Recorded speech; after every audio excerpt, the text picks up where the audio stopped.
పుట్టాడు, ఎవరి కొరకు పుట్టాడు అన్న దాని మీద ఈరోజు వాక్యం. అందరికి ప్రైజులు అడ్డండి. మరి యేసు ప్రభువు ఎందుకు పుట్టాడు అంటే నశించిన దానిని వెదకి రక్షించుటకు, నశించిపోయిన ప్రజల కొరకు రక్షించడానికి పుట్టాడు.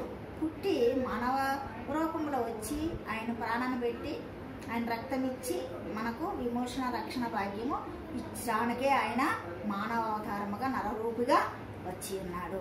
అయితే ఫిలిప్పీ పత్రిక 4లో ఏమంటున్నాడంటే ఆయన 2:4 క్రీస్తు దేవుని స్వరూపము కలిగిన వాడై ఉండి, క్రీస్తు దేవుని స్వరూపం కలిగిన వాడై ఉన్నాడంట. ఉండి మరి దేవునితో సమానముగా నుండుట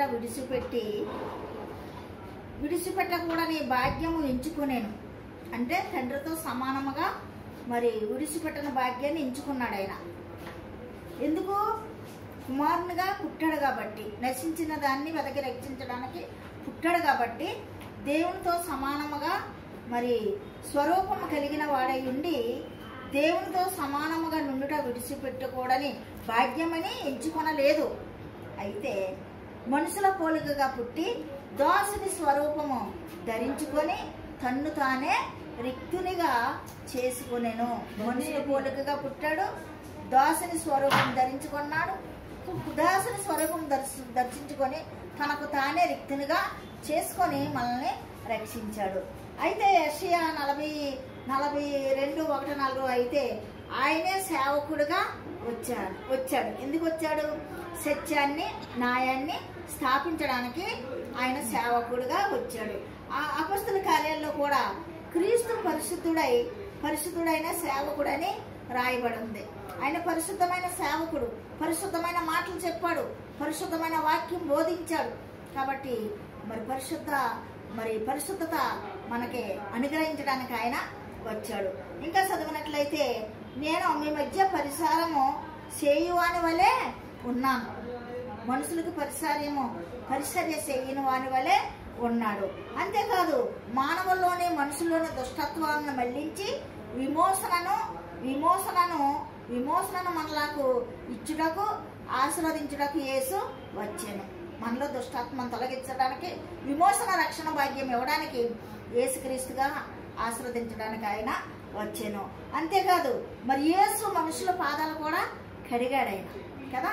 మనం ఒకళ్ళ పాదాల వల్ల మనం కడము, కానీ మనుషులు అతను తగ్గించుకొని ఆ యొక్క శిష్యుల పాదాలు కడిగాడు ఆయన. అంతేకాదు యేసు మనలను కడగని ఎడల మరి పరలోక రాజ్యము మనకే లేదు. మన కడగని ఎడల ఆయన రక్తంతో నన్ను కడగకపోతే మన పరలోక రాజ్యము లేదు.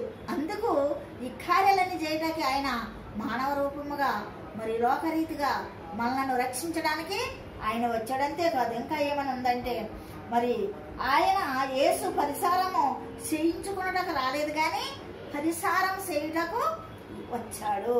పరిసారం చేయుటకు రాలేదు, కానీ పరిసారం చేయుటకు వచ్చాడు. అనేకులకు ప్రతిధనముగా మరి విమోచన క్రయధనముగా ఆయన ప్రాణమునిచ్చుటకు వచ్చాడు. అనేకుల కొరకు క్రయధనముగా ఆయన ప్రాణాన్ని ఇచ్చుటకు ఆయన వచ్చాడు. అందుకే రక్షకుడుగా పుట్టి ఉన్నాడు. మరి ఆ రక్షణ పొందాలని, మన మారు మనసు పొందాలని, పాత రోత జీవితాలు మరి కడుగుకోవాలని మరి ఆయన క్రయధనముగా వ్యక్తులుగా వచ్చానని వాక్యం చెలవిస్తుంది. ఈ రోజున ఎంతమంది కొడుకుంటున్నాం, ఎంతమంది భయభక్తుల్లో పెరుగుతున్నాం, ఎంతమందికి దేవునికి భయపడుతున్నాం, ఎంతమంది మారు మనసు పొందుతున్నాం.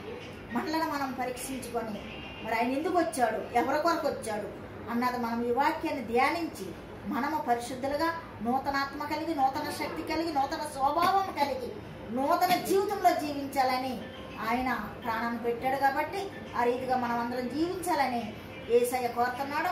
ఈ పరిశుద్ధ వాక్యం దేవుడు దీవించుగాక. ఆమేన్. ప్లీజ్.